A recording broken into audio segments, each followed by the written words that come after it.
Before we begin the story, let us know where you're watching from by leaving a comment below.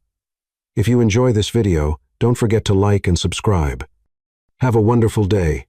Enjoy the story. Sophia could hardly believe her luck as she walked along the crowded pier, small suitcase in hand, eyes fixed on the massive cruise ship looming ahead. Hundreds of people were milling about, some lugging matching luggage sets, others snapping last-minute photos with excited smiles. She'd been so overwhelmed by the idea of this trip, one she'd never dreamed she could afford, that her hands felt clammy around the handle of her suitcase. Yet, here she was, a free ticket in her possession, ready to board a luxury liner that promised nights of dancing under the stars, fine dining, and the sort of pampering she usually only saw on television. She paused for a moment to take it all in. The ship towered above her, its white hull reflecting the sun. As she lined up behind other vacationers, she caught the hum of chatter blending with the distant squawking of seagulls.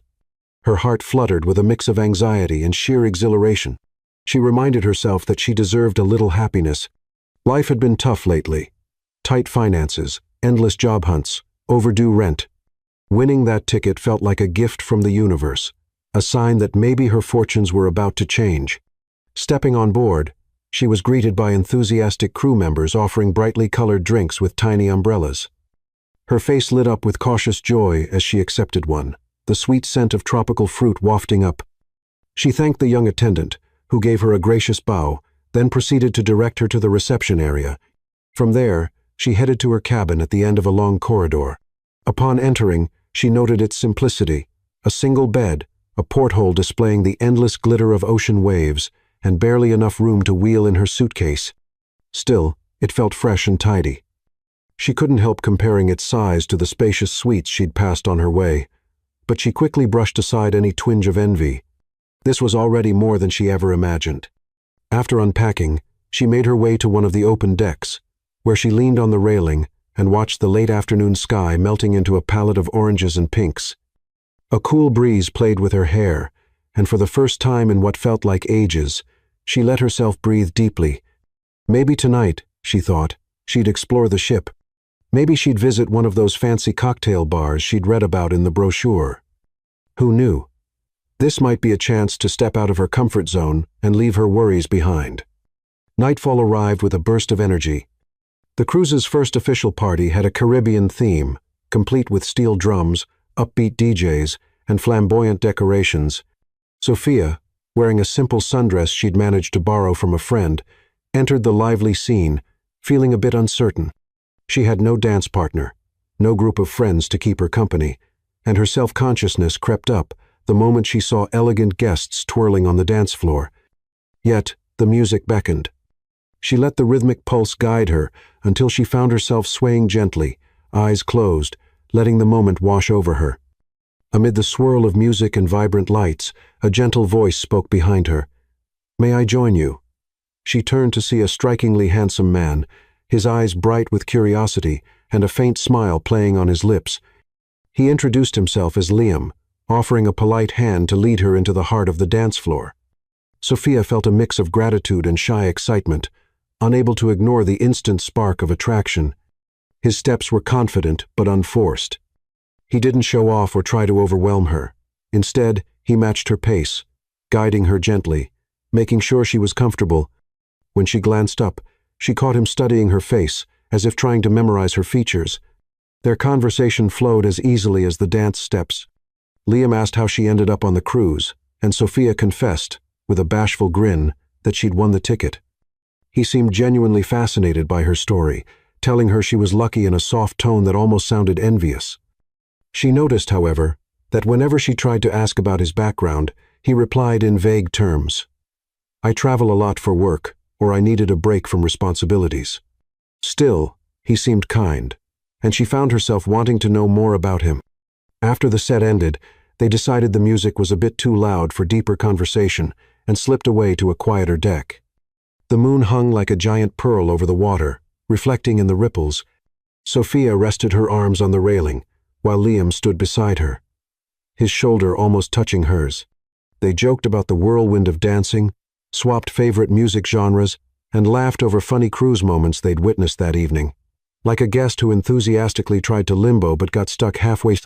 At one point, as she brushed a wayward strand of hair from her face, Liam lifted his hand gently, tucking it behind her ear. The gesture felt strangely intimate, sending a flutter through her stomach. She found herself smiling so widely her cheeks ached. He looked at her as if she was the only person on that crowded ship, making her feel safe and special, even though they were still practically strangers. They walked along the deck for a while, their footsteps echoing softly. Each new topic of conversation brought a sense of connection, whether it was books they both liked or the distant places on their travel wish lists. She teased him for being so tight-lipped about his life, and he chuckled, acknowledging that he preferred to keep things simple and discreet. It struck her as slightly cryptic, but she was too charmed by his warm presence to press further. Eventually, they found themselves near the lifeboats, away from prying eyes. The soft hum of the ocean and the occasional squawk of a seagull under the moonlight lent an almost dreamlike quality to the moment. She felt him draw closer, the space between them shrinking, until their lips gently met in a tender kiss. It was brief but left her breathless. They pulled apart and looked at each other with a mutual sense of wonder, as if they both realized this was something far more meaningful than a random shipboard flirtation. Their steps carried them back to the main deck, where the party was still in full swing. He promised they'd meet again the following day, maybe share breakfast or explore a part of the ship neither had visited yet. Feeling like her heart might burst from happiness, Sophia said, "Good night." Once back in her cabin, she sank onto the bed, mind buzzing with each minute detail. Liam's whispered jokes, his comforting smile, the glow of moonlight on his face. Her cheeks warmed at the memory of their dance and that moment when their hands intertwined. Exhausted from dancing and overjoyed by the evening's unexpected turn, she fell asleep dreaming of ways they could spend the rest of the trip together. When morning arrived, she woke earlier than usual, excited to find him again. But as she wandered through the bustling breakfast hall, scanning each table, there was no sign of his familiar figure. She checked the pool deck, nothing. Outside the lounge where they had danced, she asked the bartender if he'd seen someone answering to Liam's description. He offered a polite shrug and responded that he couldn't recall a guest by that name. Perplexed, she approached a couple of crew members, who politely shook their heads. Even a more thorough search, including a walk through multiple corridors and a gentle inquiry at the reception desk, turned up no clues. It was as if Liam had vanished into thin air. Confused and fighting a creeping sense of disappointment, she tried to reason with herself. Perhaps he'd gone on an early excursion at one of the ports or fallen ill. Still, the gnawing worry in her stomach refused to subside. By midday, she'd exhausted nearly all her options. She'd asked around discreetly, repeatedly glanced into every common area, and tiptoed around restricted sections of the ship just in case he was there. All her polite requests for passenger information were met with polite but firm refusals. That evening, she stood once again on the deck, watching the horizon shift through gold and rose hues. A slight chill had set in, and she wrapped her arms around her shoulders, wrestling with the sinking fear that this incredible, captivating man might have vanished as swiftly as he had appeared. Sophia stands alone on the deck, a rising sense of unease swirling in her chest. She clutches the memory of their magical encounter, wondering if Liam was just a dream or if something more mysterious is at play. Sophia woke at dawn with thoughts of the previous night swirling through her mind.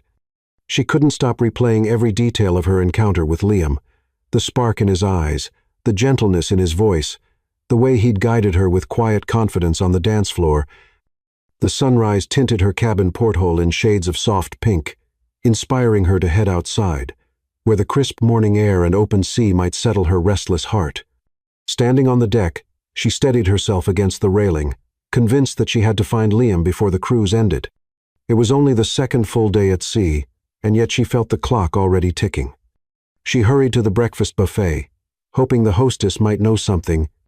The clink of silverware and low hum of conversation provided a cozy backdrop. Clutching a small plate of fresh fruit, she approached the hostess stand, clearing her throat politely. The hostess, a cheerful woman with a bright smile, greeted her as though she were any other passenger. "I'm looking for someone," Sophia began, tentatively describing Liam's features and recounting the little information she had. The woman scrunched up her face apologetically. She explained she saw countless guests every day and couldn't be sure who was who. especially since people were always milling in and out. Sophia tried pressing a bit maybe he'd left a name for a reservation, but the hostess merely shook her head. It was too vague. Disappointed, Sophia thanked her and moved on. She decided next to check the bar where they'd first danced. The memory of the vibrant party still felt alive in her mind. Swirling lights, laughter, the taste of rum punch on her lips. Now, in the morning light, the bar looked so different. Quiet, neatly organized, chairs stacked on tables, the scent of fresh cleaner in the air. A lone bartender arranged bottles in an orderly row, preparing for the afternoon rush. Sophia stepped closer. "Excuse me," she said softly. "I was here last night. You might have served me." She felt shy, admitting she hadn't exactly paid attention to who handed her drinks. "I was dancing with someone. Tall, dark hair, charming smile. Did you see us? Do you remember him at all?" The bartender paused, then gave a faint, thoughtful nod. "A lot of handsome men come through here," he replied, his tone apologetic. "But maybe I noticed one chatting with a young woman by the dance floor." He couldn't offer much more than that. He remembered only a vague impression of a man who paid with cash, left a generous tip, and disappeared before closing. Though it was a small confirmation that she wasn't imagining everything, it didn't bring her any closer to finding Liam. She thanked the bartender and drifted out into the winding corridors of the ship, determination fueling her steps even as confusion grew. Everyone she spoke to either gave a polite shrug or claimed no knowledge. Was Liam avoiding her on purpose, or was she just asking the wrong people? She ventured near the pool deck. Lounge chairs fanned out across the gleaming floor, and the chatter of relaxed vacationers filled the air. Swimmers splashed in the bright blue water. Sophia took her time, scanning each face she passed, lips parted, prepared to call out his name if she spotted him. Her heart pounded each time she glimpsed dark hair from behind, only to realize it was a teenager with a baseball cap or an older gentleman reading by the pool. After nearly an hour of fruitless wandering, she sank onto a shady chair, debating her next move. A slight tap on her shoulder startled her. She looked up to see a friendly cabin stewardess she'd met earlier that morning. The stewardess had come by Sophia's room to drop off fresh towels and ended up chatting with her for a few minutes. The woman offered a sympathetic smile, sensing Sophia's frustration. "You seem anxious," the stewardess said gently. "Is everything okay?" Sophia hesitated but found herself opening up about her mysterious dance partner, how he'd vanished without a trace. The stewardess listened attentively, nodding here and there, and promised to keep an eye out in case she spotted any clue around the staff corridors. Sophia felt a burst of relief, having an ally, however minor, in her search. At least someone took her concern seriously. Encouraged, Sophia stood again, deciding to explore parts of the ship she hadn't been to yet. Near the back, a series of locked doors and narrow halls indicated restricted crew sections. She walked past the sign that read "Crew Only," no passengers beyond this point, and felt tempted to peek inside. Before she had time to readjust her curiosity, a large security guard appeared, eyes narrowed, politely telling her to step away. His tone was stern but not cruel. He explained that certain areas were off-limits for safety and privacy reasons. "I was just looking for someone," Sophia tried to clarify, but the guard cut her off with a sharp shake of his head. "Not here," he stated with finality. Feeling the heat of embarrassment burn her cheeks, she nodded, apologized, and backed away. Once she turned the corner, however, she almost collided with a second guard who emerged unexpectedly. The man stared at her suspiciously, as if deciding whether to escort her back to the passenger decks. "Sorry," she whispered, struggling to steady her breath. He gave a curt grunt and moved aside, allowing her to pass. She hurried away, her mind churning. Why so much caution? Were they only doing their jobs? Or was there something more behind their guarded behavior? A subtle pulse of fear merged with her frustration. She couldn't shake the nagging feeling that Liam was tangled up in something too big to easily explain. Later that afternoon, drained from her fruitless search, she found herself drawn to the bar one more time. Maybe a staff member would turn something into lost and found. People misplace belongings all the time, and perhaps Liam had left behind a clue. She approached the bartender from earlier, who was now busy pouring drinks for sunburnt vacationers eager for cocktails. He glanced at her in recognition, nodding politely. She waited patiently until he had a free moment. "Did anyone leave anything behind?" she asked softly, feeling a little silly. "I'm still hoping to find that person." For a brief second, he seemed hesitant, as if weighing his words. Then he leaned closer, eyes darting around. "A wristband," he said under his breath. "Fancy gold design. It was found near the bar, probably last night. I can't be sure whose it is." He stepped back and rummaged in a small drawer beneath the counter, retrieving a sleek gold band. He held it out to her discreetly. Sophia carefully turned it over in her hands. It was heavier than she'd expected, engraved on the underside with the initials LD. Her heart skittered, the letters pulsed with potential meaning. "Liam Dawson," she whispered, a rush of excitement lighting her eyes. The bartender offered a shrug that neither confirmed nor denied. But she could see he was trying to be helpful without overstepping his boundaries. "Thanks," she breathed, clutching the wristband protectively. She gave him a grateful nod, slipping away before attracting too much attention. Every thought in her head started swirling at once. If this indeed belonged to Liam, then it meant he was real. She hadn't invented his name or their connection or last night's kiss under the moon. Relief mingled with worry, though, as she recalled the security guard's strange behavior and the staff's general avoidance of her questions. When the loudspeaker announced the ship would be docking soon at a tropical port for the day's excursions, Sophia felt time pressing down on her shoulders. She joined the throng of passengers heading toward the exit, only half listening to the excited chatter about local beaches and markets. In her pocket was the proof that Liam had been there, at least long enough to drop something so valuable. Why would he vanish, and why did the staff seem so secretive? She lingered by the railings, watching other passengers disembark one by one, some wearing bright floral shirts, others donning wide-brimmed hats. A lively steel drum band played to welcome them ashore. Typically, she would be thrilled at the prospect of seeing a new place, but today, anxiety gnawed at her. If Liam was still on the ship, time was running out to find him. If he'd left already, how would she ever track him down? Shaken from her thoughts by the bustle of the crowd, she made a snap decision. She wasn't ready to leave the ship yet. Wandering around port might be relaxing, but it wouldn't answer her mounting questions. Instead, she'd use the quieter hours, while most people were off exploring, to do some more digging. But even that plan felt risky. A single glance at the determined security presence stationed on every deck reminded her to be cautious. She couldn't afford to be thrown off for snooping. What little clue she had might slip through her fingers for good. Cradling the wristband, she promised herself she would find answers. She took a deep breath, tried to calm her racing heart, and let the wave of disembarking passengers jostle her forward. As passengers begin to disembark, Sophia clutches the wristband with LD engraved on it, heart pounding at the thought that Liam might be somewhere just out of reach. Sophia's shoes clacked against the ship's gangway as she finally disembarked, her eyes darting through the crowd in one last desperate attempt to spot Liam. The intense Caribbean sun beat down, but her thoughts churned louder than the bustling pier. She'd clung to the hope that he might appear at the last moment, maybe stepping onto the deck or calling her name over the loudspeaker.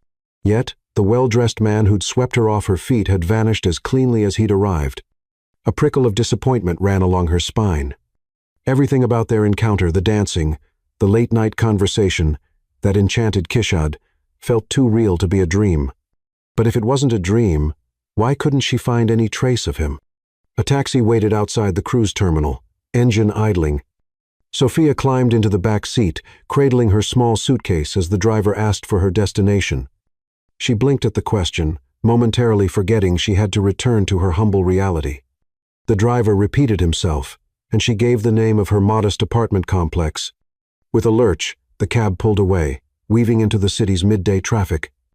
As they wound through busy streets, Sophia caught glimpses of cheerful vacationers heading to hotels, arms laden with bags of souvenirs. She was struck by the feeling that her own journey had ended too soon, unfinished somehow. Pressing her forehead to the glass, she thought of the golden wristband with the initials LD, now resting in her purse. The memory of that discovery still gave her hope, though it did nothing to soothe the gnawing sense of confusion. Had Liam left the ship on purpose, leaving her with nothing but questions? Once she arrived home, the cramped walls of her apartment, reminded her just how different her life was from the glitter and spectacle of the cruise.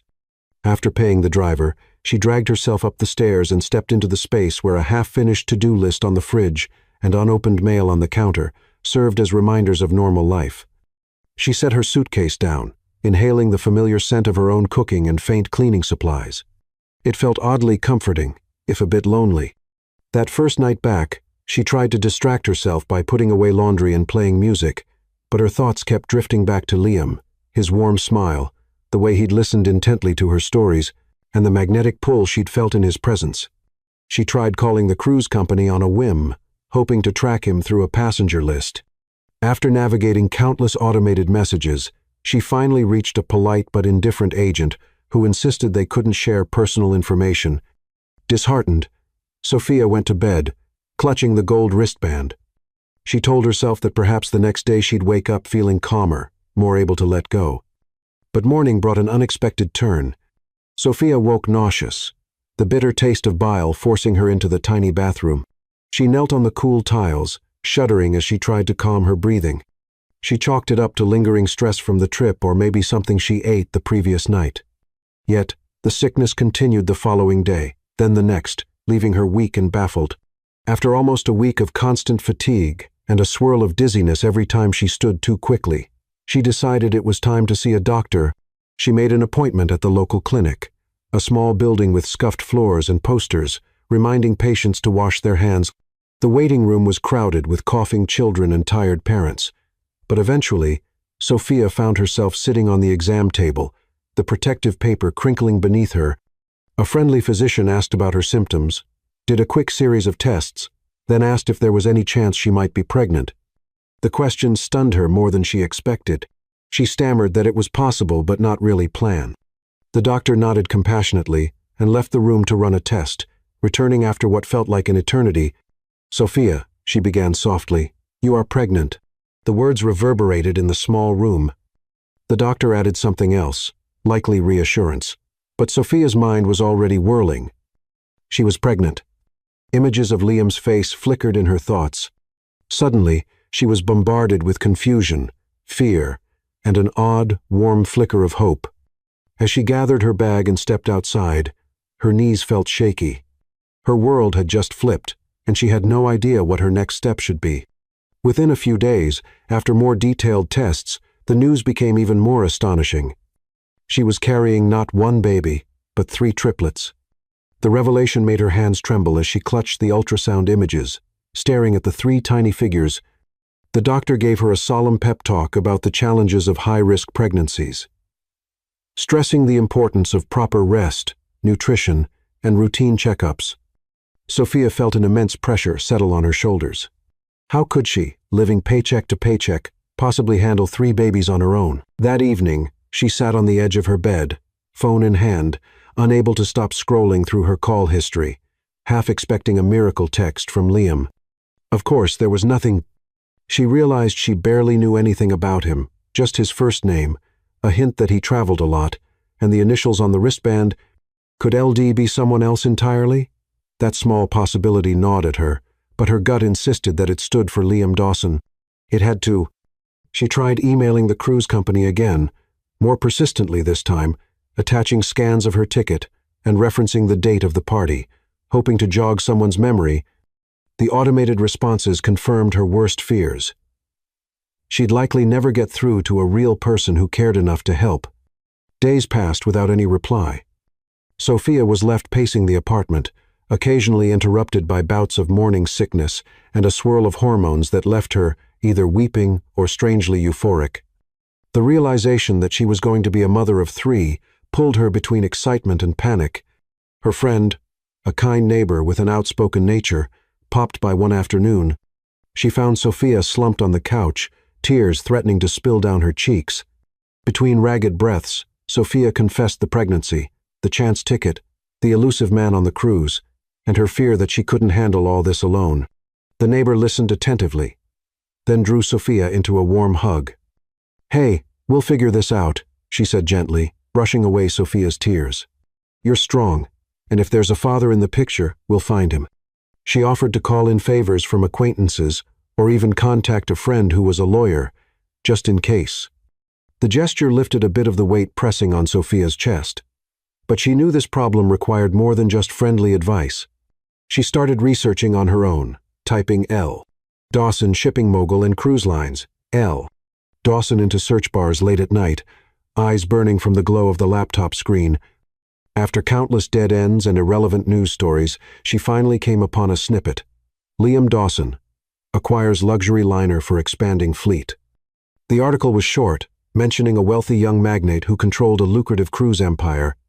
No photo accompanied the piece, but the letters leaped off the screen, making her pulse hammer. Could it be the same Liam who disappeared on her? The more she dug, the more vague mentions she found of L. Dawson, a private billionaire rumored to avoid publicity. Some articles described him as a reclusive figure who valued his anonymity, someone who rarely appeared in the press and kept personal details under tight wraps. As she read, Sophia felt a sense of certainty bloom in her chest. This had to be him, the Liam she danced with, the man who'd left her with a gold wristband and a memory she couldn't shake. Yet, how was she supposed to contact someone so influential, so hidden behind corporate walls and armies of assistants? She'd already tried the obvious route, contacting the cruise line directly, and been shut out.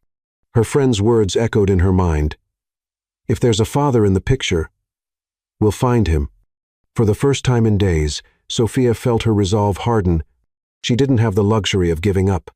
There were 3 little lives now growing inside her, and they deserved to know where they came from. She deserved answers and, maybe, just maybe, some measure of support. Armed with the fresh knowledge from her online search, she began compiling everything she had. The wristband, her ticket stubs, the ultrasound images, even the few candid photos she'd snapped on the cruise, though Liam wasn't in any of them. If no one at the cruise company would help, perhaps she could reach out to some kind of media or corporate contact. It was a long shot, but her babies were worth any struggle she faced. One evening, after an exhausting day of sending emails and getting nowhere, she collapsed onto her bed, phone in hand. That was when another article popped up. A local business journal just posted about a recent acquisition in the Dawson shipping empire. Sophia's heart thumped violently. She clicked the link, breathing quickly, scanning the page. Sophia stares at a new headline about Liam Dawson, her heart pounding with the realization he's definitely the same man. Now, she just needs to make him listen. Sophia walked into the lobby of the towering glass building, feeling like an imposter. Everything inside gleamed with money. The marble floors, the rows of polished elevators, the well-dressed professionals striding briskly through the halls. Even the ambient scent, a subdued blend of air conditioning and expensive cologne, seemed designed to communicate power and prestige. Clutching the handle of her bag, she approached the main reception desk, where a perfectly coiffed woman offered her a polite smile. "Good morning," Sophia began quietly, trying to suppress the nerves fluttering in her chest. "I'm here to see Liam Dawson." The receptionist's brow arched slightly, though her smile remained. "May I ask if you have an appointment?" Sophia swallowed. "No, but I really need to speak with him about an urgent personal matter. Would it be possible to leave a message, or—" "I'm sorry," the woman interrupted, glancing down at her computer screen. "Mr. Dawson's schedule is booked, and he rarely takes unscheduled visits. May I direct you to his public relations department, or perhaps the general inquiries email?" Sophia felt the air rush from her lungs. "I've tried emailing," she said, her voice trembling with frustration. "I never hear back." With a sympathetic tilt of her head, the receptionist handed Sophia a small business card containing the company's main phone number and a generic email address. "I wish I could do more," she added gently, "but Mr. Dawson is extremely busy." Sophia nodded, murmured a thanks, and stepped aside. She watched the receptionist's perfectly poised attention shift seamlessly to greet the next person in line, as if Sophia had already vanished.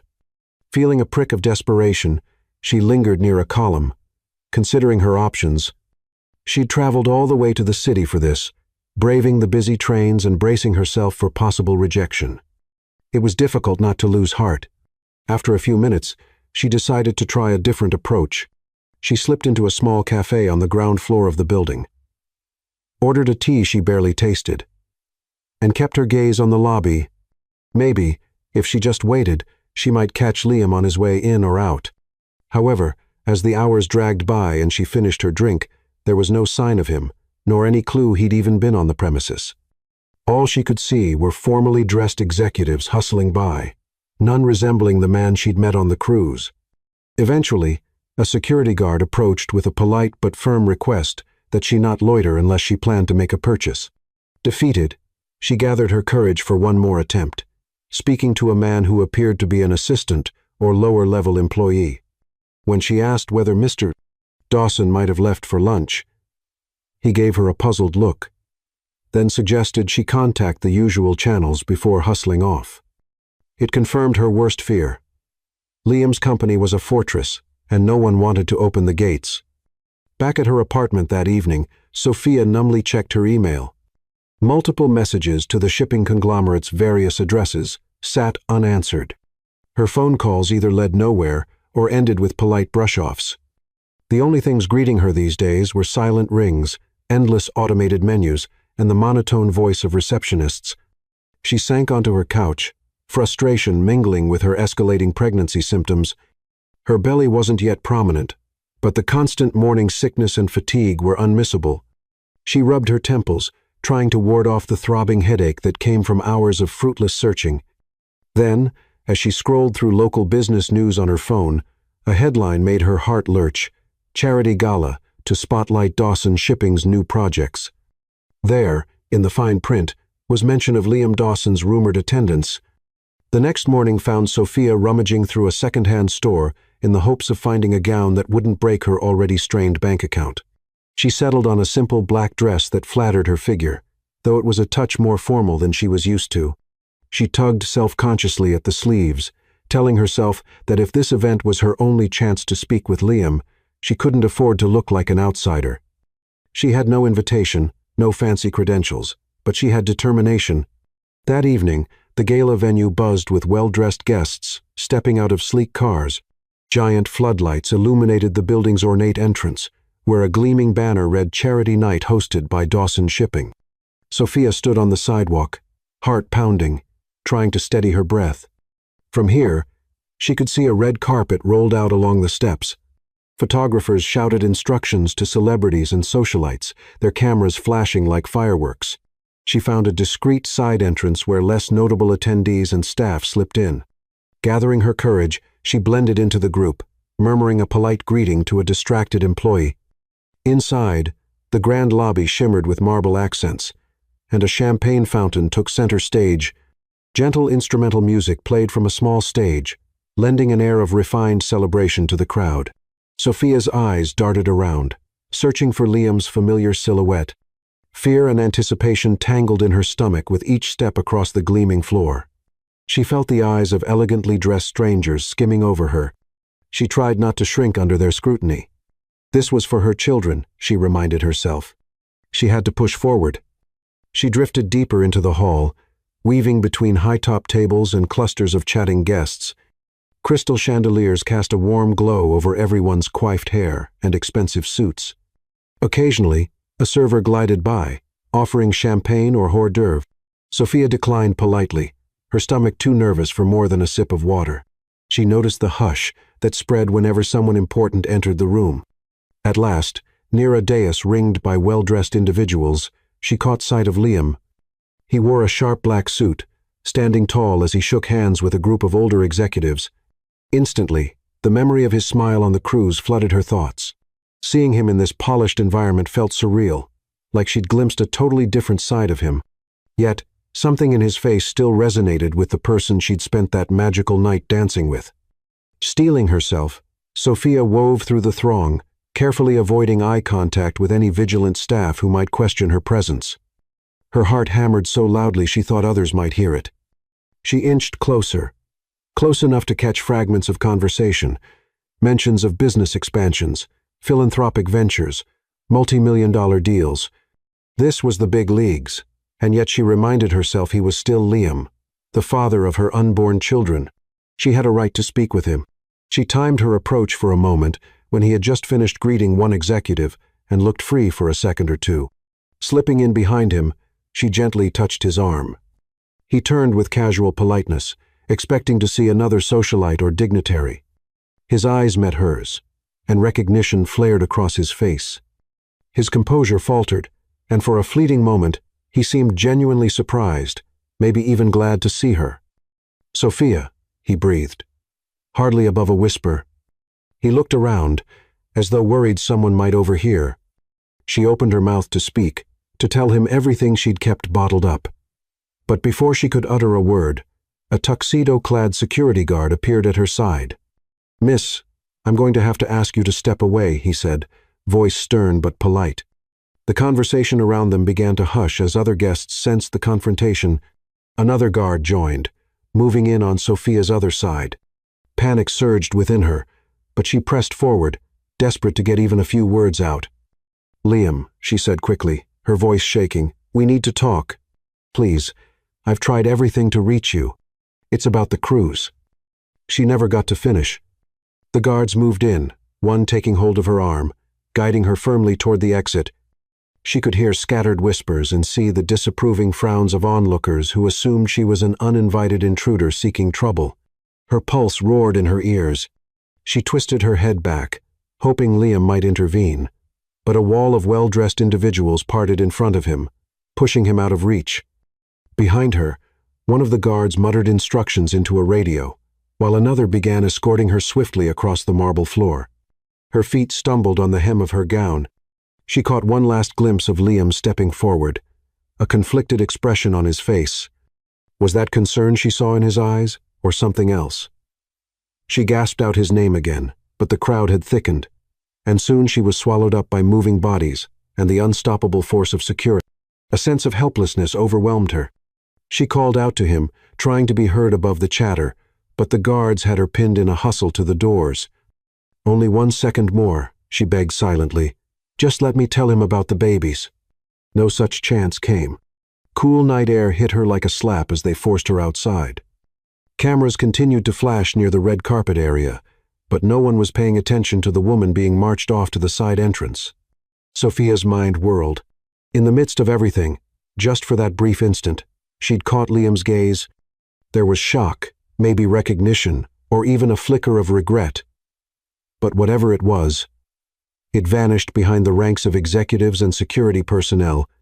As the guards drag Sophia out, she locks eyes with Liam for a moment that crackles with shock, and then he disappears behind the throng of VIP guests. Sophia stumbled out into the cool night air, still feeling the rush of being hustled away by security. Her cheeks burned from the humiliation of being thrown out in front of wealthy onlookers, though the sting in her chest hurt far worse.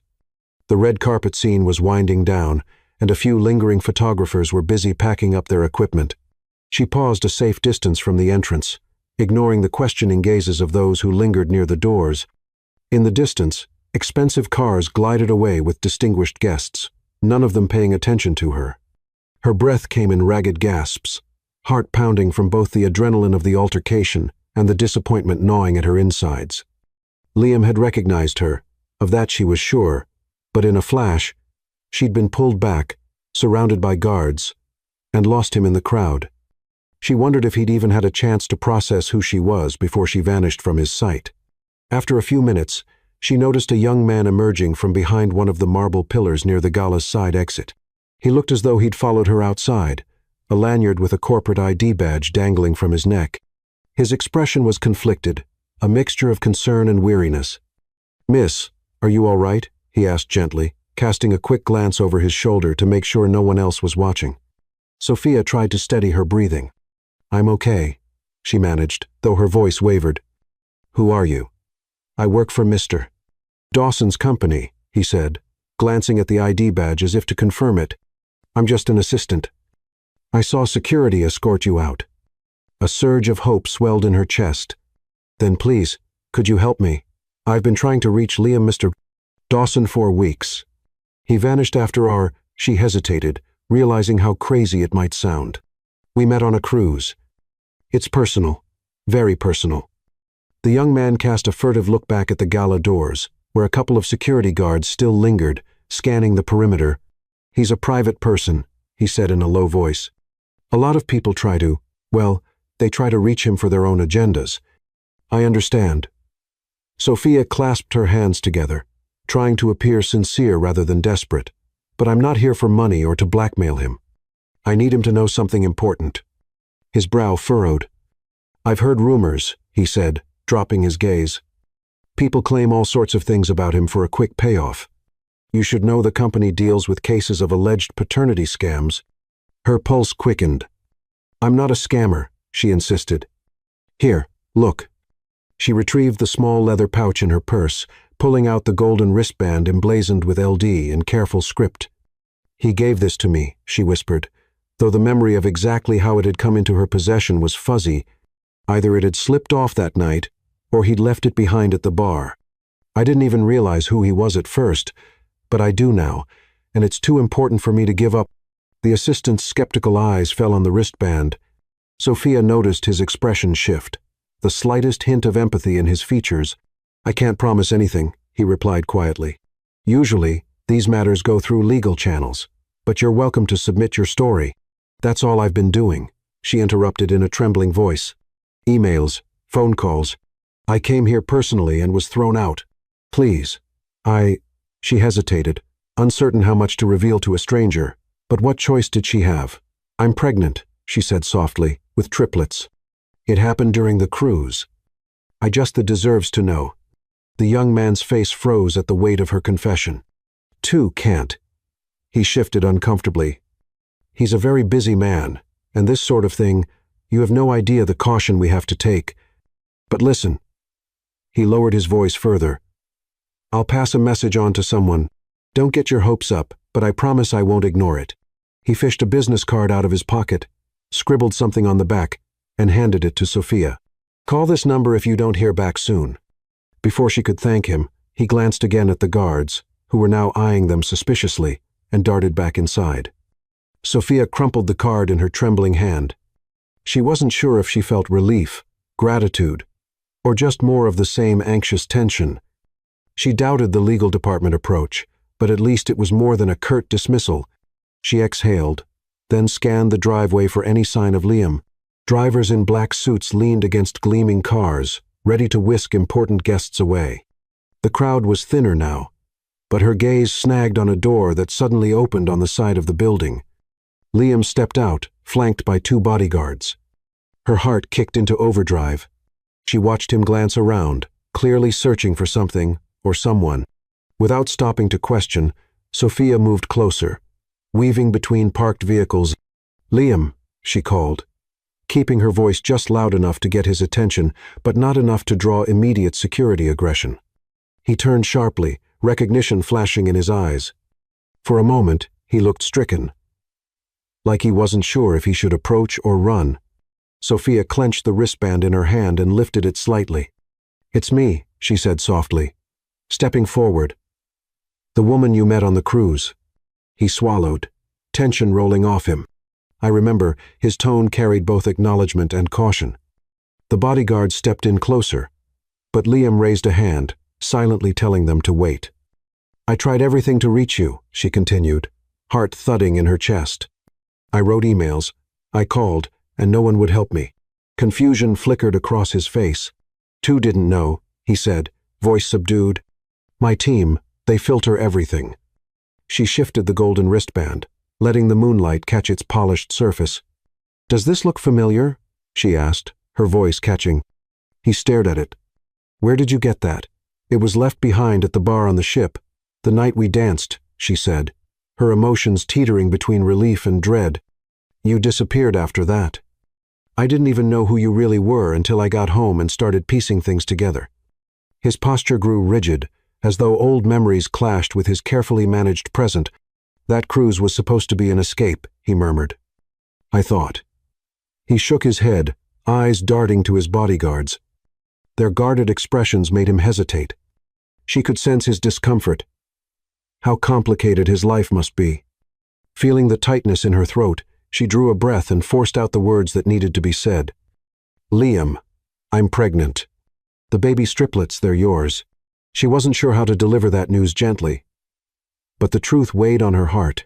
Her eyes threatened tears as she watched his expression shift from confusion to something like shock. His gaze snapped to her abdomen, then back to her face. For a moment, he simply stood there, as if all the air had been sucked from his lungs. One of the bodyguards leaned in, clearly wanting to usher Liam away, but he didn't immediately budge. He searched for words, though none came out fluidly. Look. I'll have someone reach out. We can talk. This isn't the place. His attempt at composure slipped, revealing a genuine flash of worry in his eyes. Please, Sophia whispered, feeling tears roll down her cheeks. I'm not after your money. I only want you to know. His jaw tightened, and he gave a quick nod. I'll send someone, he repeated, more firmly this time. Then he turned, stepping toward a sleek black car, idling by the curb. The bodyguards fell in around him, forming a protective barrier. Sophia stood rooted to the spot, watching him slide into the back seat. The car pulled away smoothly, merging into the traffic beyond the glowing streetlights. In a matter of seconds, Liam was gone again, leaving her trembling on the sidewalk.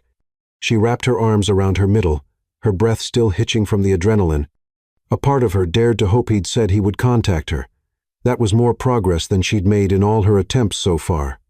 Yet, she couldn't ignore the gnawing fear that he might vanish for good. For a long time, she remained there, staring at the empty space where the car had just been, relief wed with uncertainty in her mind. Maybe tonight was the first step toward clarity, or maybe it was just another glimpse of a closed door. She wiped her cheeks, telling herself it wasn't over. He'd seen the proof. She'd told him the truth, however briefly. That had to count for something. Slowly, she gathered her thoughts and started walking. Her head buzzed with too many questions. She hailed a taxi and climbed in, sinking against the seat as the driver pulled away from the curb. Through the window, she watched the Gala building fade, its bright lights no longer blinding her. She's left on the sidewalk, exhausted but strangely hopeful that she finally broke through his icy facade. A late-night phone call from a blocked number rings at Sophia's apartment. She picks it up, heart pounding. Could it be Liam reaching out at last? Sophia's phone vibrated against the kitchen counter, startling her. It was nearly midnight, and she was in the middle of sipping tea in hopes of calming her frazzled nerves before bed. The caller ID read blocked number. Her heart gave a little jolt, memories of the previous night's chaos and the slight promise in Liam's eyes rushing back. She picked up, voice tight with anticipation. Hello? A measured pause. Then a composed male voice responded. Miss Sophia. I'm calling from Mr. Dawson's office. She nearly dropped the phone in relief, pressing it tighter to her ear. Yes, this is Sophia. I'm here. The man cleared his throat. Mr. Dawson has requested a meeting with you to be conducted at our legal department. We can arrange a date within the next few days. Are you available? Sophia's pulse pounded. After weeks of frantic searching, after all the stonewalling, the blocked calls, the humiliating fiasco at the gala, Liam was finally making a move. Yes, she said in a rush. Yes, I'm available whenever you need me. His voice remained neutral, as though reciting a script. I'll email you the details. Bring any documentation you have related to your claim. He paused, letting the sentence hang in the air. We expect you on Monday morning. Before Sophia could ask any further questions, the line went dead. She set her phone on the counter, shaky excitement and dread mingling in her chest. This was it. She'd get to face Liam again, but she also knew, deep down, that this wouldn't be a friendly reunion. The weekend that followed crawled by in a swirl of anxious energy. She combed through her small apartment, collecting anything that might prove her timeline, her cruise tickets, emails to the cruise company, ultrasound printouts, and of course, the gold wristband inscribed with LD. She found herself rehearsing how to speak calmly, how to present her story without letting the frustration and heartbreak boil over. Occasionally, the reality of her pregnancy reasserted itself with waves of queasiness that sent her rushing for fresh air. Each time, she reminded herself that she had to fight, not just for her own peace of mind, but for the well-being of the 3 babies growing inside her. Monday morning, she arrived at the Dawson Corporation's legal offices. The building was just as imposing as the last time she'd visited, its lobby gleaming, panels of glass, security guards stationed at the doors, employees rushing with purposeful strides. Sophia drew a breath and stepped inside. grateful that her new friend from the legal aid center had coached her about staying calm in such situations. A different receptionist, younger than the one before, welcomed her and directed her to take the elevator up to the 20th floor. There, she was met by a well-dressed young woman who introduced herself politely, her eyes flicking over Sophia with a careful scrutiny. They led her into a conference room with floor-to-ceiling windows overlooking the city. She'd never been so high up before. The view almost made her dizzy. The furniture gleamed under overhead lights that felt too bright. On one side of the long table sat Liam, his posture tense, a guarded expression in his eyes. Beside him were two older men and a woman, each dressed in impeccably tailored suits, their faces lined with cool professionalism. Sophia swallowed, fighting the urge to turn and flee. Liam didn't greet her with any warmth. If anything, he seemed to be keeping his gaze carefully averted, as though looking at her too closely might shake his composure. One of the suited men cleared his throat and motioned for Sophia to sit opposite them. She lowered herself slowly, feeling the firm leather beneath her, and set her worn bag on her lap. An older lawyer, silver-haired, wearing wire-rimmed glasses, spoke first. "Miss Sophia, we appreciate you coming in today." His tone was as courteous as it was detached, the voice of someone who conducted dozens of such meetings every month. "We understand you have claimed that Mr. Dawson is the father of your unborn children. Is that correct?" Sophia's throat felt dry. "Yes, I believe I made that clear already." He nodded. "Well, we need to hear the specifics. You claim to have met Mr. Dawson under unusual circumstances, a cruise, correct?" Her eyes flicked toward Liam, but his face remained expressionless. She exhaled, determined not to waver. "I won a ticket for that cruise. Mr. Dawson and I met unexpectedly on one of the party nights. We danced. We spent time together. He left before the trip ended, and we never exchanged any contact information." Another lawyer, a woman with a sharp gaze, leaned forward. "How do you know it was Mr. Dawson you met?" Sophia reached into her bag for the wristband. She tried to keep her voice steady. "I found this after he left. It was forgotten in a bar area on the ship." She tilted it so the engraved initials LD caught the light. "I didn't know who he really was until I did some research later." A murmur rose among the lawyers. One carefully picked up the wristband for inspection. The man in wire-rimmed glasses turned to Liam. "Mr. Dawson, do you recognize this item?" Liam briefly glanced at the gold band. His jaw twitched. "It looks familiar," he said quietly, refusing to elaborate. "And you had no knowledge of Miss Sophia's attempts to contact you?" The same man asked, flipping through some documents. Sophia recognized as copies of her emails. Liam shook his head. "Not until recently. I have staff who screen these claims." His choice of words made Sophia cringe. But once he said, "I saw her in person," I remembered. We shared an evening on the ship. Sophia's cheeks warmed. She tried not to let her humiliation show. One evening that was all he would admit to, and yet that single evening had turned her entire life upside down. The questioning continued, each lawyer taking a turn to grill Sophia about her personal life, her job, her finances, any past relationships. They wanted to know if she'd ever made claims like this before, if she had any debts or outstanding legal troubles. The slow, methodical dissection of her private affairs left her feeling exposed. She cast quick glances at Liam, hoping he might step in, but each time he remained impassive, occasionally nodding at his lawyers as if to encourage them. Finally, the woman lawyer placed a sleek folder on the table and slid it towards Sophia. "If you're indeed certain that these unborn children are Mr. Dawson's, we ask that you undergo a DNA test to confirm paternity. We've made arrangements with a reputable lab. You'll sign the forms included, and once the tests are complete, we'll discuss the next steps." The official, businesslike way she presented the idea felt cold, but Sophia steeled herself. If that's what it takes for Liam to accept responsibility, then yes. "I have nothing to hide." She glanced at him, determined to show him that she wasn't there to scam anyone. "But I'm not some con artist. I've told you the truth from day one."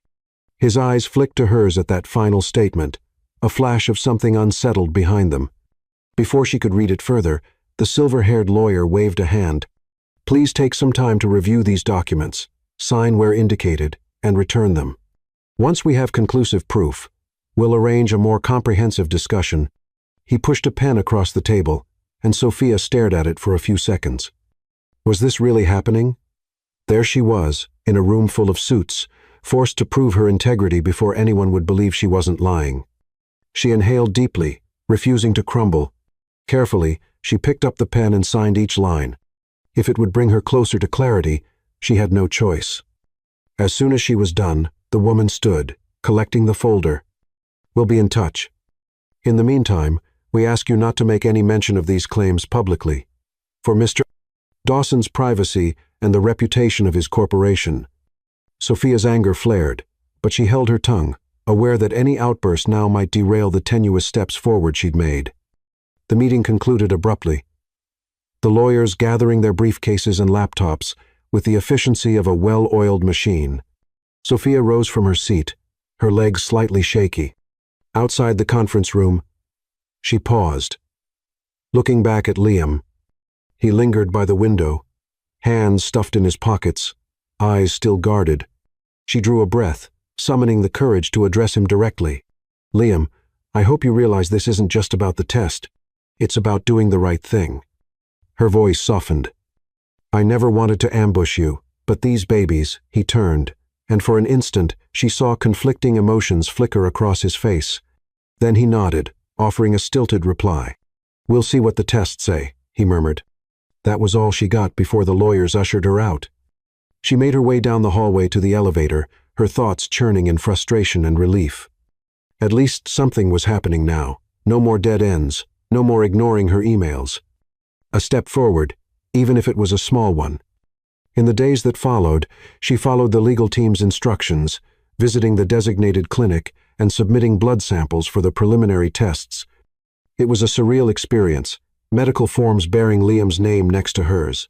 The quiet hum of lab equipment, while the technician explained how long everything might take. She reminded herself constantly that if science sided with her, Liam would have no choice but to face the truth. That evening, she sat alone in her living room, staring at her ultrasound photos taped to the refrigerator door. The quiet hum of traffic seeped through the windows, and the warm glow of a single lamp illuminated her modest furniture. She felt a strange mixture of calm and trepidation. Soon, she would have official, undeniable proof, one way or another. Her life would never be the same again. Late that night, Sophia gets a call from the medical lab. Liam's team has rushed the tests, and results will be available sooner than she ever expected. Sophia sat hunched on the edge of her bed, staring at her phone. The lab technician's call earlier that afternoon had been curt and formal, confirming what she already felt in her bones. Liam was indeed the father of her triplets. The preliminary test results stood at a near-certain match, more than enough to dispel any lingering doubt about her claim. Yet, the confirmation left her rattled, as if the walls of her small apartment were closing in. She fidgeted with the strap of her bag, her heart twisting with a mix of victory and dread. She'd been telling the truth all along. Liam couldn't deny it anymore. But she also knew this proof could trigger more conflict instead of resolution. It felt like a ticking clock in her hands. Even if the evidence was now irrefutable, she expected that Liam's team would be anything but gracious. A gust of wind rattled the window pane, drawing her out of her thoughts. She glanced around her modest living room, reminding herself she needed to remain strong. She was fighting not just for herself, but for 3 little ones who deserved a father's acknowledgement. Taking a deep breath, she dialed the legal firm handling Liam's affairs, her stomach flip-flopping with every ring. Finally, a brisk voice answered. "Good afternoon, Miss Sophia," said the woman on the other end, sounding more guarded than friendly. "We've received the initial DNA findings from the lab. Are you prepared to discuss them?" She cleared her throat, trying to steady her voice. "Yes, I am. I just want to know what steps come next." There was a slight pause. "We'll set up a formal meeting for you and Mr. Dawson to review the final documentation. Our office will be in touch with a date. No warm congratulations, no polite sympathy for the swirl of emotions she must be feeling." The conversation ended with a curt goodbye. Sophia stared at the silent phone. She knew nothing about what Liam's reaction might be, whether he felt shock, relief, or anger. Her mind replayed the moment at the gala when she'd spotted real conflict in his eyes, as if he was torn between wanting to help and wanting to run. Now that the truth was out, would he open his heart or build higher walls? A few days later, she found herself in the same glass tower as before, only this time in a smaller, more somber conference room. The blinds were half drawn, letting in a bleak wash of city light. Across the table sat Liam, flanked by the same two lawyers who had grilled her. He seemed even more distant than before, the usual confidence in his posture seeming forced. She wondered if he'd slept much lately, or if he was wrestling with the knowledge he couldn't escape this situation unscathed. The older lawyer with silver hair opened a folder on the table. "Miss Sophia, the final test results confirm a 99% probability that Mr. Dawson is indeed the father." He glanced at Liam, who kept his gaze cast downward. "We will move to the next phase of discussion now. Considering the potential ramifications of this, we must stress that any public disclosure—" "Wait a second," Sophia cut in. She looked at Liam, summoning her courage. "You have the proof. I'm not lying. Are you going to step up, or do I have to keep fighting for your attention?" His head lifted, and she caught a brief flicker of vulnerability before he composed himself.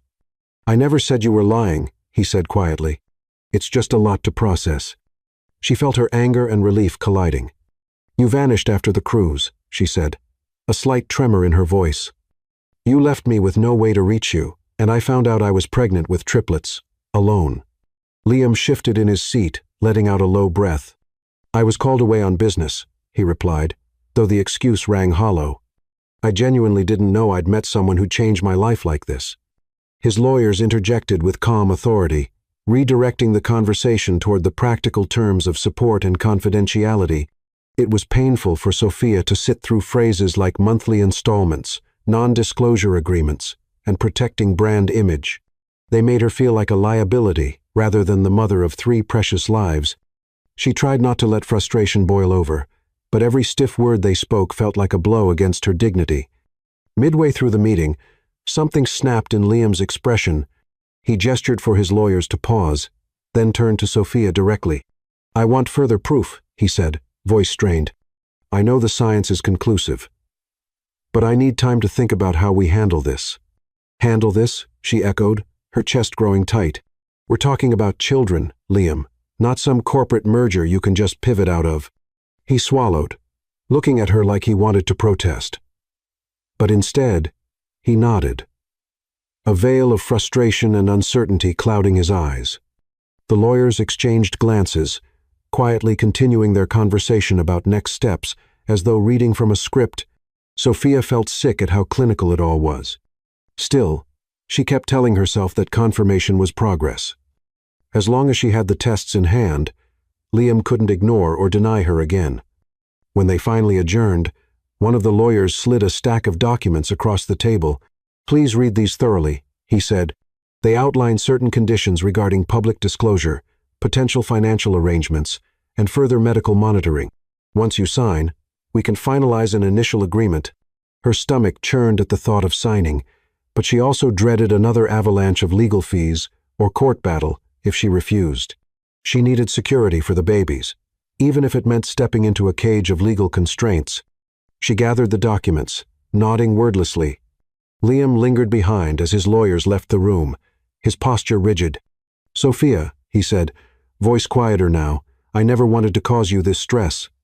My life, it's complicated, but I need you to know," he hesitated, pressing his lips together. "I don't think you're lying about anything. I just want clarity, and I want to protect what I've built." She looked at him, fighting tears. "Your empire doesn't mean much to me. I just want to know my children have a father who cares." He nodded, gaze dropping to the floor. "I'll do what's right," he said, though his tone suggested he was still figuring out what that meant. Moments later, he stepped into the hallway, and she was left alone in the conference room, the cityscape glinting through the windows like a silent audience. Outside the building, she discovered that tension was far from over. She had barely made it 10 steps from the lobby doors when a man in a dark suit approached her, face impassive. Before she could react, he spoke in a low voice. "I suggest you cooperate with whatever terms, Mr. Dawson's team proposes," he said, something glinting dangerously in his eyes. "It would be unfortunate if rumors circulated about you making false claims." We see that sort of thing ruin people. Sophia's breath hitched. I'm not making false claims, she said, trying to keep her voice steady. The paternity test came back conclusive. He offered a wolfish smile. Yes, well, not everyone needs to know every detail, do they? You'd be wise to stay silent. A quiet resolution is best for everyone. As he turned and vanished into the flow of pedestrians, Sophia's hands balled into fists. The threat was obvious enough. She felt a wave of anger on behalf of herself and her unborn children. What did they have to hide or fear if the truth was on her side? That night, she couldn't shake the creeping paranoia his words had inspired. She double-checked her apartment door, making sure the locks were secure. Despite her exhaustion, she found herself restless, every small noise in the hallway making her flinch. Around midnight, she finally managed to doze off on the couch. She jolted awake at a soft rustling sound, blinking in confusion. The corridor outside her apartment was quiet, but a sliver of light from under the door revealed a single envelope that hadn't been there before. Heart-pounding, she slipped to the floor and pulled the envelope inside. It was plain, unmarked, no name, no postage, just a threatening aura. With trembling fingers, she tore it open. A sheet of paper, typed in a cold and impersonal font, spelled out a blunt ultimatum: drop any demands or face severe legal and personal repercussions. Her throat tightened, her stomach turning. She didn't know who exactly had sent it, maybe someone in Liam's circle who feared scandal, or maybe a rogue associate out to protect his image at any cost. That evening, a nondescript envelope is slipped under Sophia's door, containing a harsh ultimatum. She unfolds it, heart racing, and realizes she's been warned to stay silent, or else. Sophia stared at the threatening letter pinned to her kitchen counter, its stark, cold words warning her to keep quiet or suffer the consequences. She hadn't slept much since finding it slid under her door, and her nerves were stretched thin. Every time she heard an unfamiliar creak in the hallway, she jumped, half convinced she was being watched. The letter had no return address, no identifying name. It carried only the blunt threat to back off from her pursuit of Liam Dawson's acknowledgement, or else. When her phone rang mid-morning, her first instinct was dread, fearing more bad news. She let it buzz for several seconds before picking up with a shaky breath. A brisk, calm voice on the other end said, "Good morning, Miss Sophia. I'm calling on behalf of Liam Dawson. He wishes to speak with you in person today, if possible." The speaker sounded like a personal assistant, carefully neutral in tone. Sophia's heart leaped, though she kept her voice steady. "Yes, I can make myself available." "Where should I go?" "He'd prefer to meet at your residence," came the reply. "He feels it would be more comfortable for you." She paused. The idea of Liam coming here, to her modest apartment, felt both terrifying and oddly comforting, but given the intimidation she'd been facing, it was better than stepping onto his territory again. "All right," she agreed softly. "When?" "Late afternoon." "I'll text you details," the assistant answered before hanging up. Sophia set her phone aside, exhaling shakily. At least Liam was making an effort, but she doubted it would be a simple, gentle reunion. A swirl of relief and apprehension overtook her, and she glanced down at her small belly, where 3 growing lives reminded her of the stakes. No matter what, she had to stay strong for them. The hours crept by. She paced her living room, making small attempts to tidy up, folding a blanket, straightening a stack of mail, adjusting the cushions. A sense of vulnerability knotted her stomach at the thought of him stepping into her world. Would he sneer at her worn-out sofa or the chipped paint on her walls? She reminded herself that it didn't matter what he thought of her modest life. The babies were real, and that was all the reason she needed to stand tall. When a knock finally came on her door, she opened it to find Liam standing in the dimly lit hallway, alone. He wore a tailored coat, but beneath it, he looked a bit worn, as though sleep had eluded him. His gaze flicked around the corridor before settling on her with a cautious expression. "May I come in?" he asked quietly. Gone was the confident veneer he'd worn at corporate meetings and the gala. She nodded, stepping back to let him pass. The door closed behind them with a slight click. He surveyed her living space, his posture tense but not dismissive. She tried to gauge if he found the apartment cramped or suffocating compared to his lavish lifestyle, but he said nothing, moving in awkward silence until he reached the center of the living room. Then he turned to face her. "I'm sorry for just showing up," he began, rubbing the back of his neck, "but I needed to speak to you without lawyers hovering around." He glanced at the small table, where the ominous letter still lay, partially folded. His brow furrowed. Something happened, didn't it? Sophia pressed her lips together, fighting a surge of frustration. "What do you mean?" He shook his head, taking a step closer. "I've been doing some digging," he said, his voice low. "I had a private investigator look into you. Your background, your history, your finances, everything.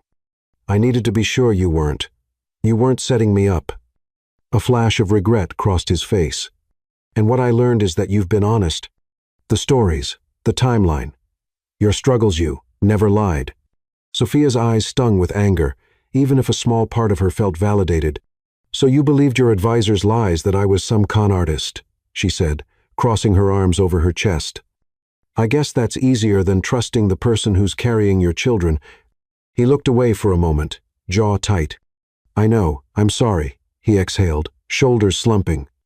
"I didn't want to believe that I'd walked away from something this important. My life, my business people try to trick me for money all the time, or for publicity.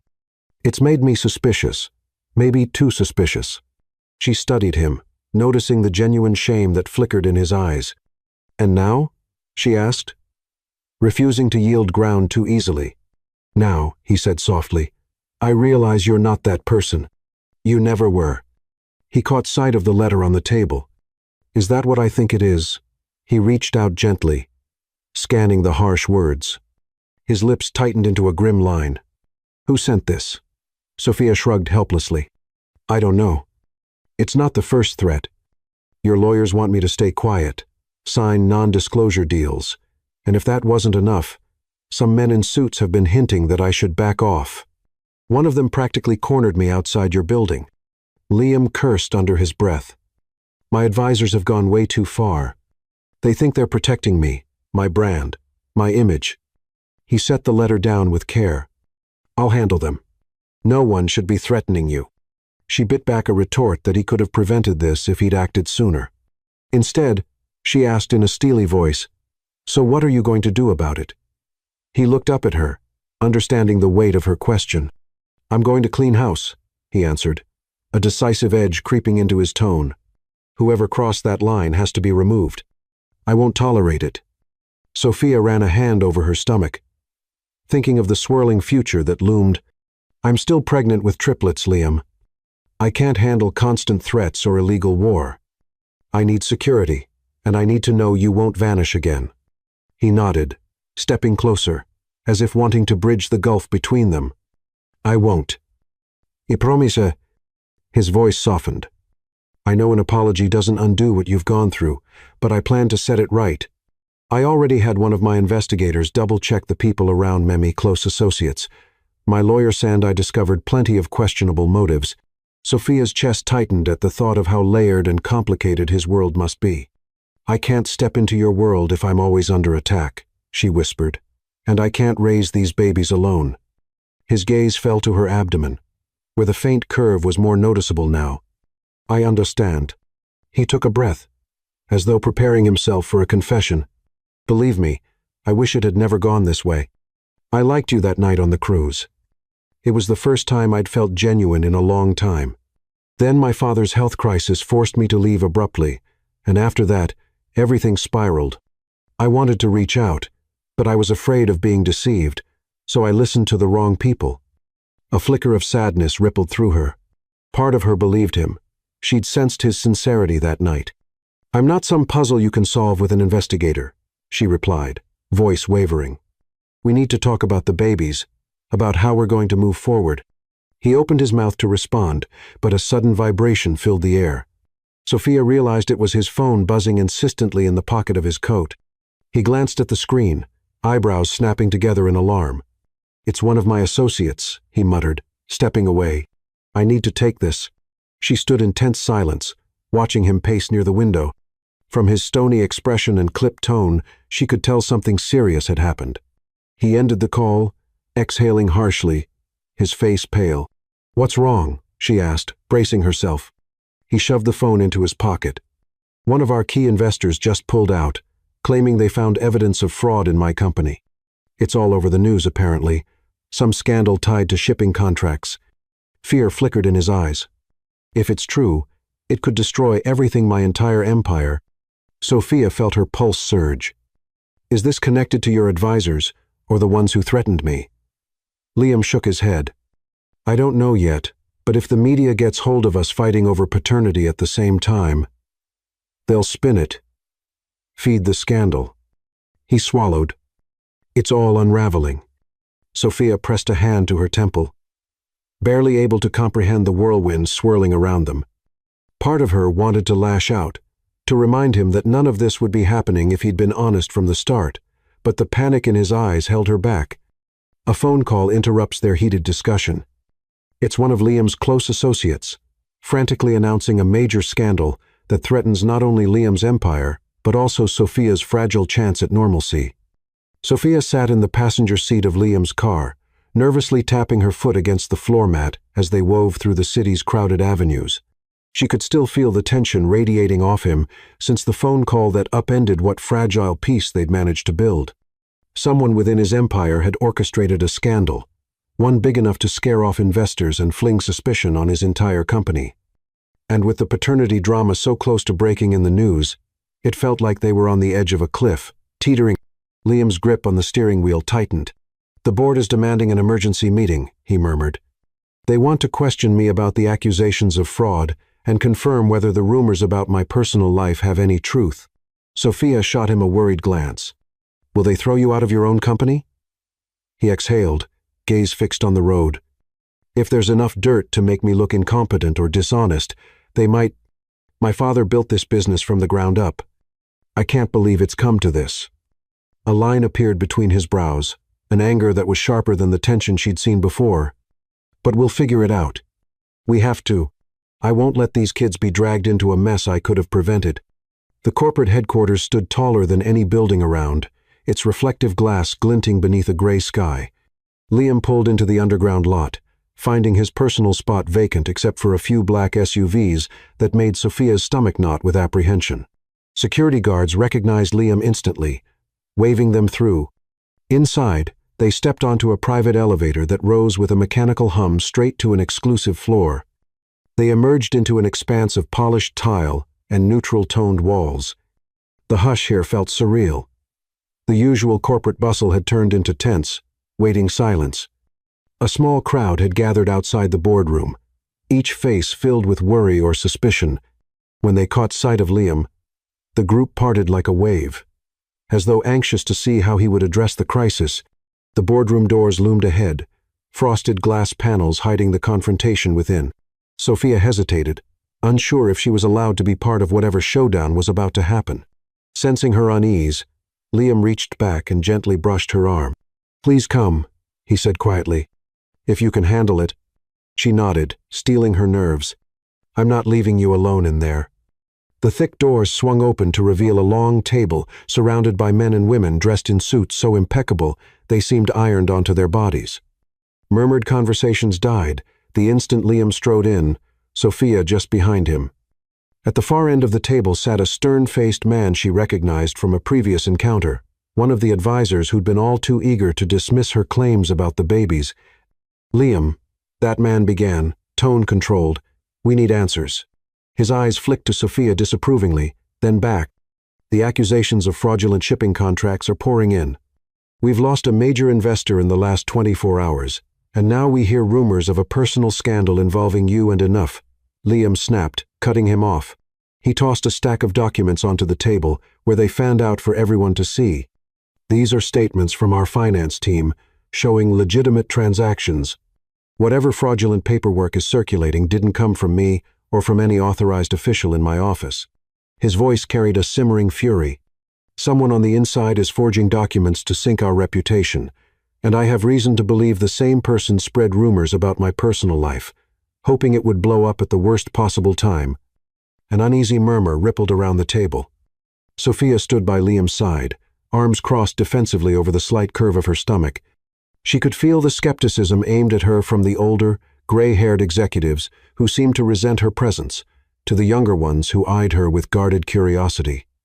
A woman in a navy blazer leaned forward, adjusting her glasses. "Mr. Dawson, can you provide any proof as to who might be behind this sabotage?" Liam reached for a folder Sophia hadn't noticed he was carrying. He opened it, revealing photocopied emails and signature pages with times and dates scrawled in the margins. "I had a private investigator compare these to official company records," Liam explained. "We found anomalies, particularly in the shipping contract area.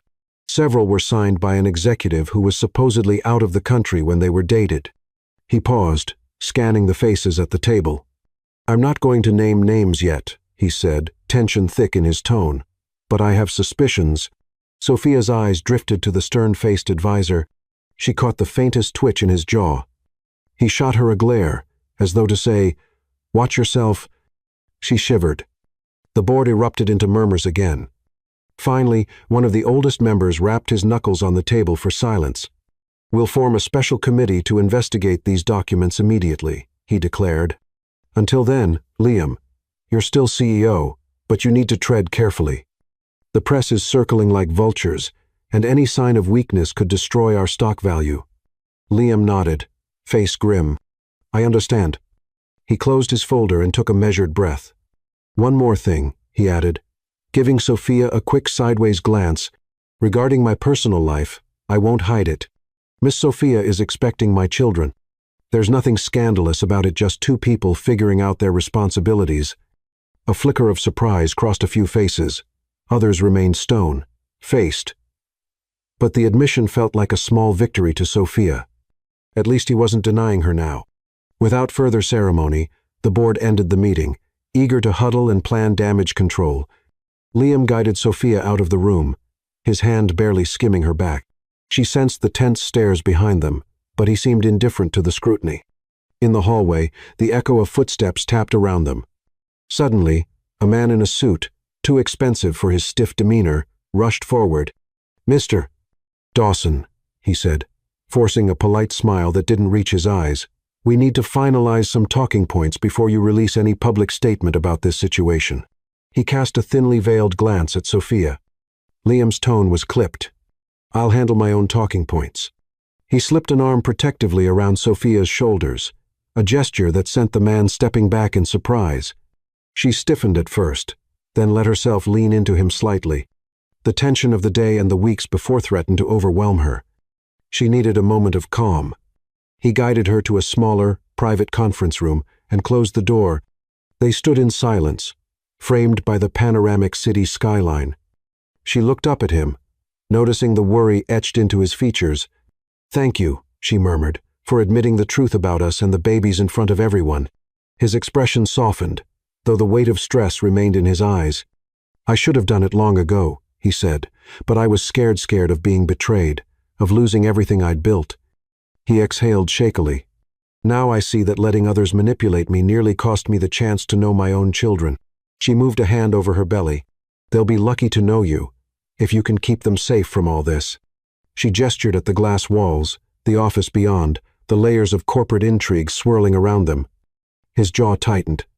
"I'm going to find whoever leaked those false contracts, and I'll make sure no one dares threaten you again." He stepped closer, letting his hand rest over hers where it lay on her stomach. It was a tentative gesture, as though he was still learning how to be vulnerable. "Can we figure it out, Sophia?" he asked quietly.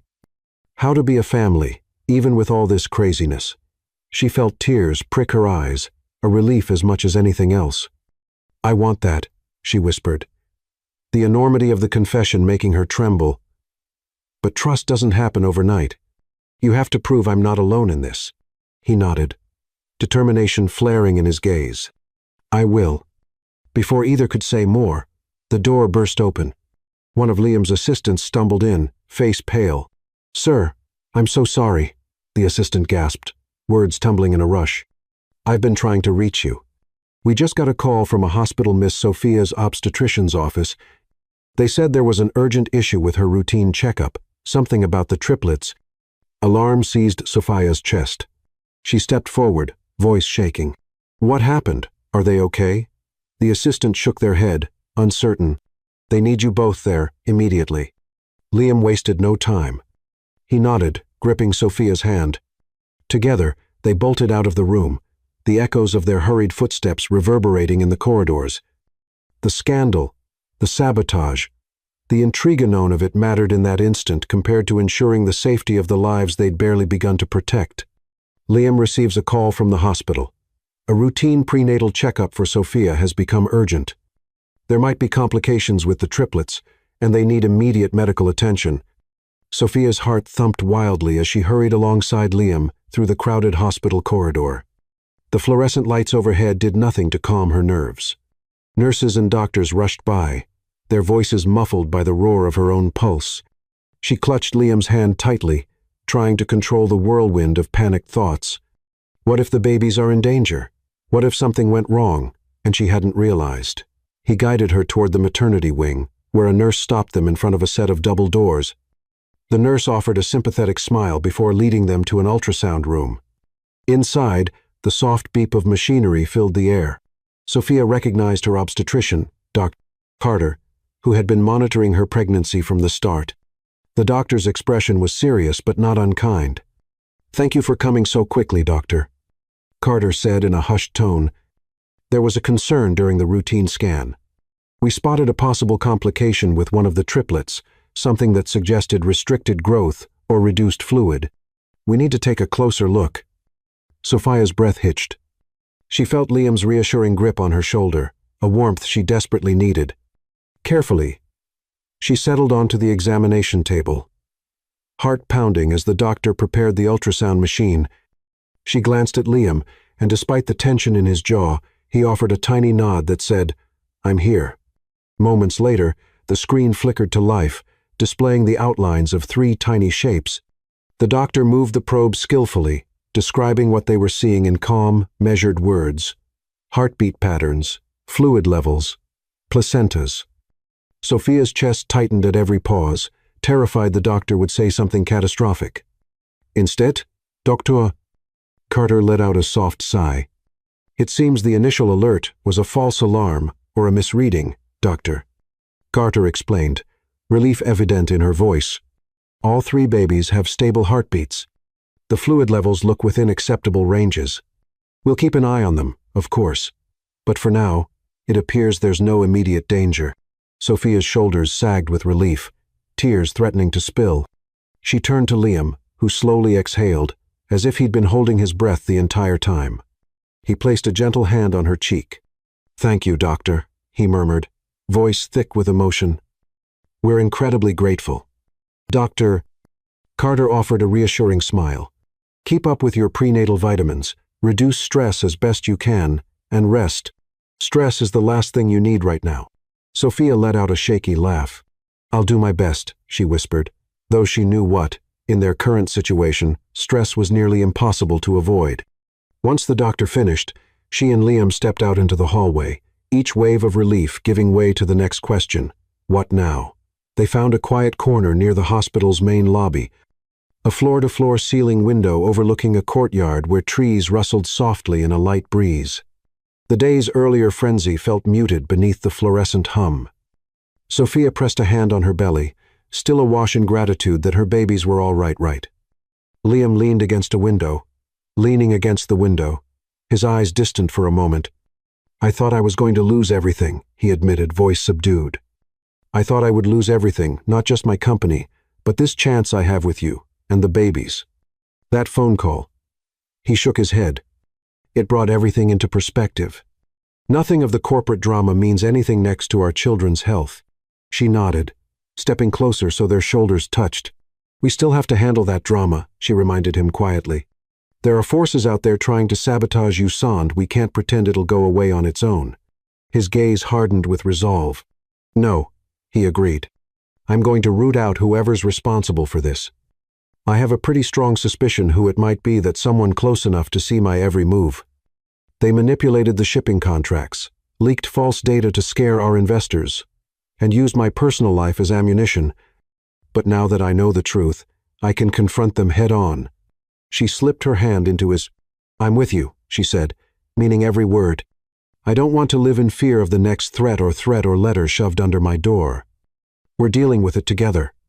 Moved by her solidarity, Liam nodded, his hand entwining with hers, his expression softening. "Thank you," he whispered. "You have no idea how much that means." She smiled faintly, feeling a flicker of hope. Before they could say more, Liam's phone was buzzed. He glanced down, reading a curt text that made his lips press into a thin line. "They've called an urgent board meeting," he explained grimly. "I suspect my prime suspect advisor and likely the mastermind will be there." She could sense the anger simmering beneath his calm exterior. "Then let's go." The drive back to headquarters felt surreal, but this time Liam seemed oddly calm, like a man who's finally had clarity. Sophia drew courage from his steadiness. Once inside the boardroom, they found the atmosphere charged. In a corner, a man Sophia recognized as one of Liam's top advisors paced nervously, the same man who had cast doubt on her doubts, spread rumors, and more than once glared at her with open hostility. Liam clearing his throat, drawing all eyes to everyone's eyes to him. "I trust everyone's seen the latest numbers," he asked quietly, dropping a folder on the table. "They show you the shipping fraud was funneled through a shell company. And I have reason to believe a certain member of my team believes that shell company established that shell company for personal gain." He paused, letting the accusation hang. The tension in the room mounted. The advisor advised him stopped pacing, face pale. "This is a misunderstanding," he bluffed, looking around for support. "You can't believe these," but Liam remained unwavering.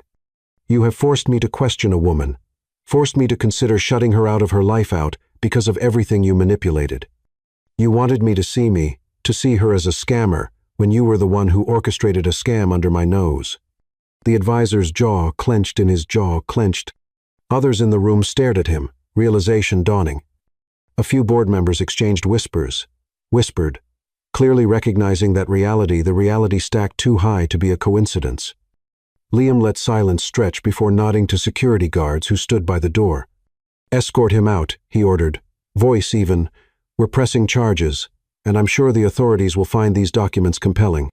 The security guards moved swiftly, and the advisor's attempts to bluster protests echoed as they led him from the room. The advisor's protests echoing down the hallway. A quiet hush fell, and then a murmur of relief rippled through the group. An older board member stood up, clearing his throat. "Mr. Dawson, we should issue a press release immediately, clarifying that the nature of the fraud and exonerating you from blame."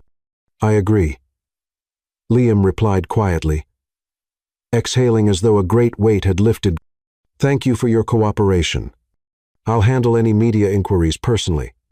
Regarding my private life, my children are not going to be another headline." Sophia felt a surge of admiration for him. After all the mistrust, he was finally standing firm for what mattered most: the truth and his family. That evening, exhaustion settled into Sophia's bones. She lay on Liam's couch in his penthouse, the city lights twinkling through the tall windows. Everything felt almost too quiet after the day's chaos. Liam sat beside her, sifting through a stack of papers detailing the next steps: press statements, legal actions against the disgraced advisor, financial reorganizations. She pressed a hand on her belly, feeling a soft flutter. The babies seemed calmer, as though they understood that the worst of the storm might be over. "I can't believe how quickly all this changed," she murmured. "From threatened lawsuits to criminal charges." Liam set the phone down aside and looked at her, weariness mingling with a gentle warmth. "Things had changed," he said. "Otherwise, I'd have lost everything. You showed me that." She shifted, meeting his eyes. "I never wanted to tear your life apart. Sometimes you have to tear things down to rebuild them right," he admitted, leaning closer. "And if we're rebuilding, I want us to do it together." Her throat felt tight, the beginnings of tears forming there. "I still can't believe we ended up here," she confessed softly. "All those weeks searching for you. The heartbreak of thinking you'd run off forever, and now we're talking about raising 3 children." He brushed a hand gently on her cheek, his hand gently along her cheek. That night on the cruise, I felt something that I couldn't explain, like I could be myself for once. Then life and fear got in the way. But I never forgot." She let his hand rest on hers, her heart full of vulnerability and hope. "Neither did I," she whispered. "I never forgot either." In that moment, she realized she could see a future where trust replaced all that suspicion, where their children would grow up with both parents present and united. In the days that followed, the press latched onto the news about the shipping fraud, swirling rumors about who had orchestrated it and what would become of Liam Dawson's empire. But thanks to a swift investigation and Liam's transparency, public attention veered away from the paternity angle. True to his word, Liam used every resource at his disposal to shield Sophia from the hungry eyes of reporters, and whenever they did appear, he stood by her side, calm, committed, showing the world that she was neither a gold digger nor a passing fling. Soon enough, the media found a new headline to chase, and the scandal that once threatened to break them receded into background noise. Sophia focused on her pregnancy, attending appointments without the ominous dread that once followed her.